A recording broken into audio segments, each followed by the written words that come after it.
Apenas para os portugueses, eu creio que esta situação revela uma fragilidade, que é a fragilidade decorrente de um problema não resolvido, com a turbulência, a irracionalidade e, em certa medida, uma desregulação que permanece no sistema financeiro, que esteve na origem desta crise e que não teve ainda a resposta suficiente. Eu creio que os acontecimentos dos últimos dias revelam, como já tem vindo a ser apontado, a confirmação de um problema sistémico que afeta a imagem portuguesa, com certeza, mas não é apenas a imagem de Portugal.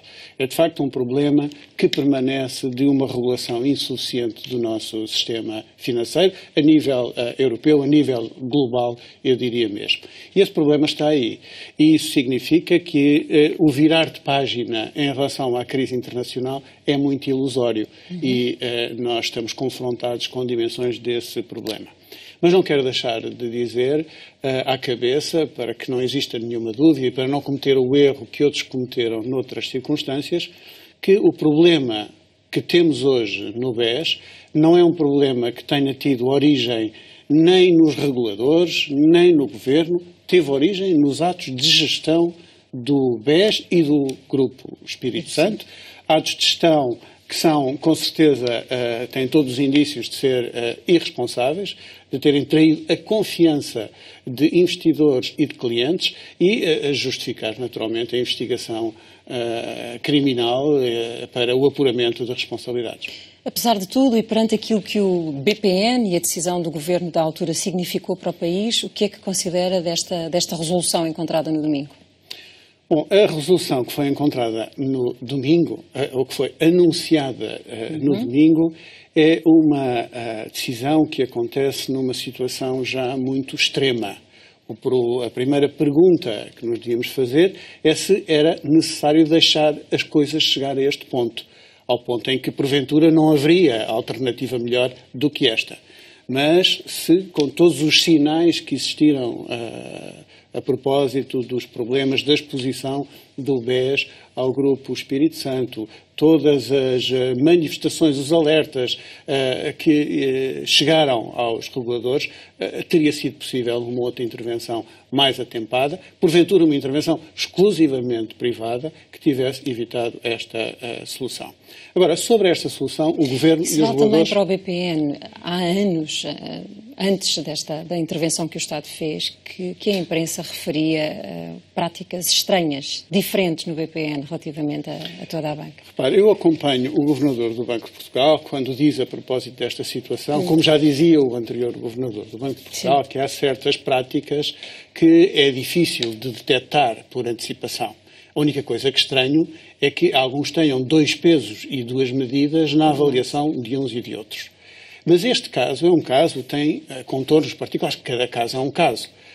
Nós temos evidência de alertas sucessivos que foram dirigidos ao regulador a propósito da situação do Banco Espírito Santo e interessa avaliar se houve uma intervenção suficiente e atempada ou se, pelo contrário, a intervenção da regulação acabou por permitir um contexto, um quadro em que a situação se veio a agravar, veio até a permitir perdas muito chocantes num aumento de capital muito estranho que aconteceu há pouco tempo atrás, com todas as garantias que tinham sido dadas pelo regulador a propósito da sustentabilidade financeira do banco e depois a gestão da crise nos últimos momentos, naqueles últimos dias em que há uma destruição de valor em bolsa. Quer dizer, essas intervenções têm que ser avaliadas em função dos dados deste caso e não de outro caso qualquer.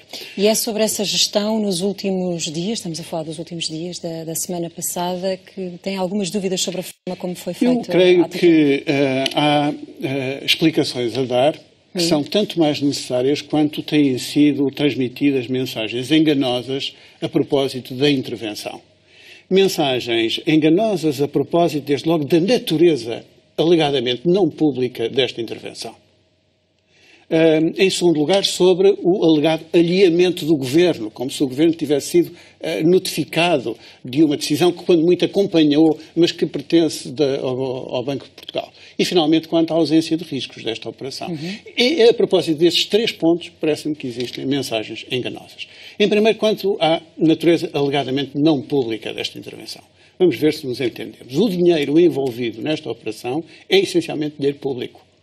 Dinheiro público. Não apenas porque o Fundo de Resolução não tinha capitais próprios suficientes para acorrer a esta situação e, portanto, foi necessário mobilizar os recursos do empréstimo da Troika, que são dinheiro público, que estão registados na dívida pública portuguesa, como o próprio dinheiro do Fundo de Resolução é dinheiro público.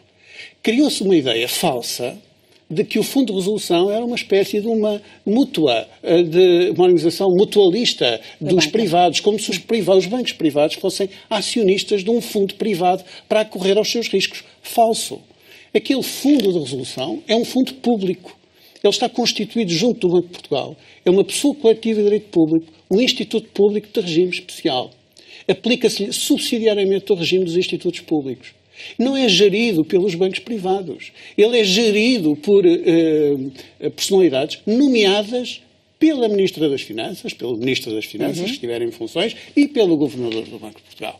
Portanto, nós estamos a falar de uma entidade pública e, por isso, o Tribunal de Contas disse bem, quer fiscalizar, estão aqui dinheiros públicos em causa. Portanto, verdadeiramente, este Fundo de Resolução, que toma conta, que se torna acionista único do chamado Banco Bom, ou do novo banco, é uma entidade pública. Isto significa, por consequência, que estamos a falar, em alguma medida, de uma nacionalização. E que, por isso, o Governo devia estar a exigir uma administração... Uma nacionalização em regime especial, com certeza, porque esta nacionalização é parcial, apenas diz respeito aos ativos bons, porque ela é transitória e porque está condicionada. Porque, enquanto numa nacionalização normal, a propriedade passa para o Estado e o Estado fará dessa propriedade o que entender. Se tiver lucros, em última análise, são lucros do Estado. Aqui não.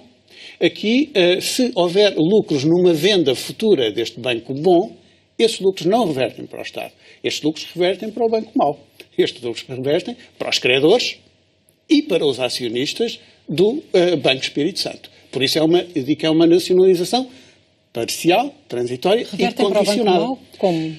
Sim, porque verdadeiramente o que aconteceu foi uma espécie de uma expropriação forçada, aliás, uma expropriação simplex dos direitos acionistas sobre o Banco Espírito Santo, e o que está previsto na lei, nesta lei da União Bancária, é que os acionistas sejam depois ressarcidos se for retirado algum lucro, alguma liquidez destes ativos.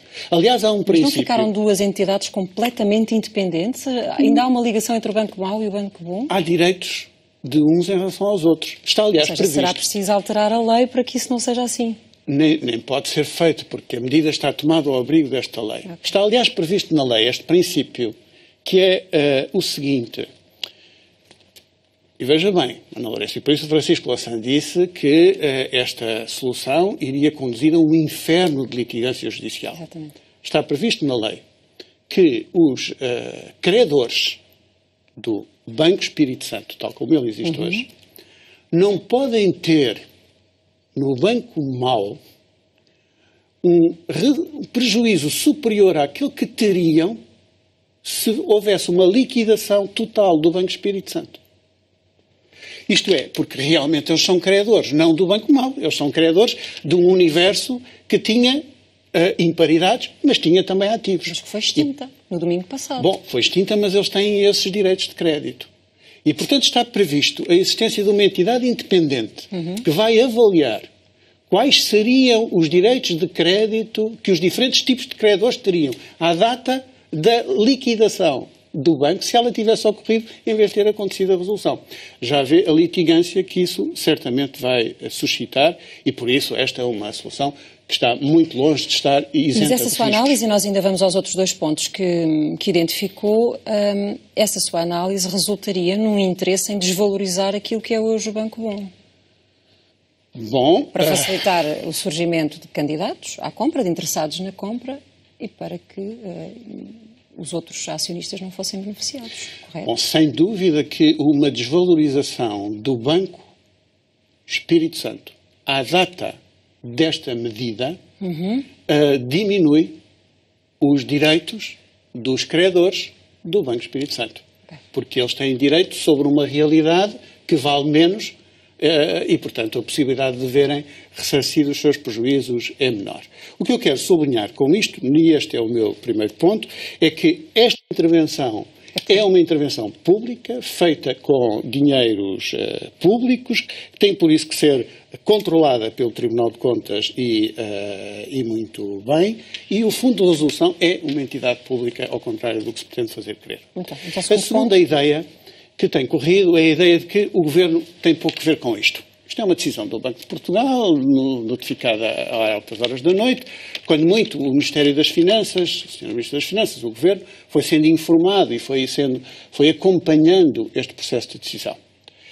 E teve até no domingo que aprovar aquele decreto-lei de emergência por via eletrónica no Conselho de Ministros que não existiu e que foi aprovado no domingo, dia 3 de agosto, e promulgado pelo Presidente da República no dia 3 e publicado. Este decreto-lei tem-se falado muito dele. É um decreto-lei que o Governo aprovou no dia 1 de agosto, ou melhor, que publicou no dia 1 de agosto, mas que aprovou em Conselho de Ministros na quinta-feira, dia 31 de julho.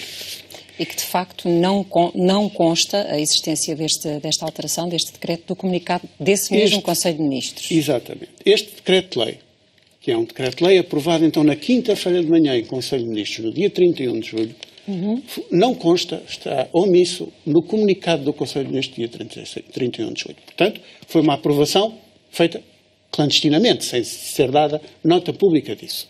Mas o diploma do dia 31 de julho, que é um diploma só sobre resolução de bancos em situação difícil, é um diploma que é levado no próprio dia à promulgação do Presidente da República.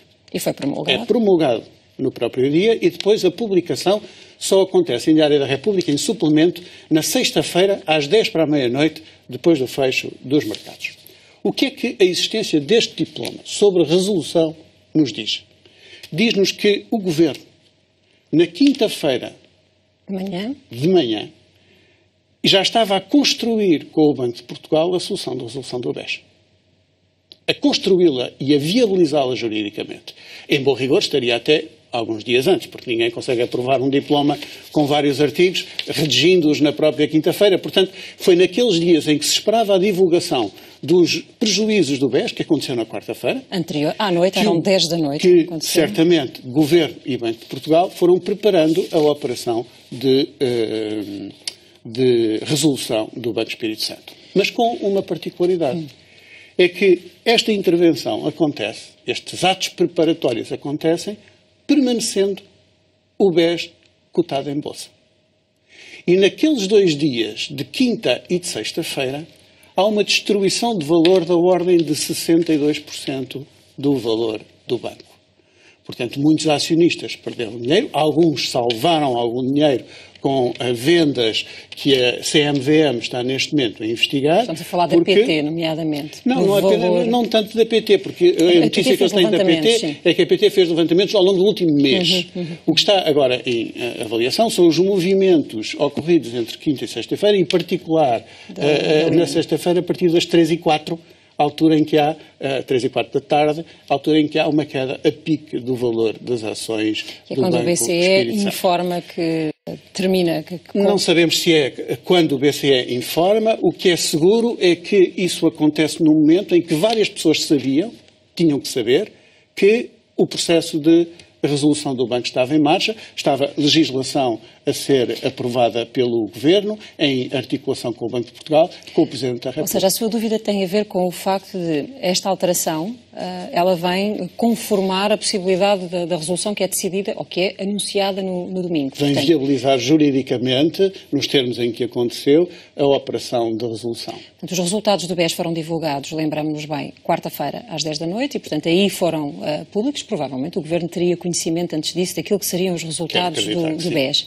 E o seu entendimento é o de que deviam ter sido suspensas, nesse momento, as transações do BES na Bolsa, para que o banco não perdesse valor? A partir do momento em que o Governador do Banco de Portugal e o Governo chegam à conclusão de que para o Banco Espírito Santo não há salvação, A partir desse momento, eles têm uma informação relevante para o mercado.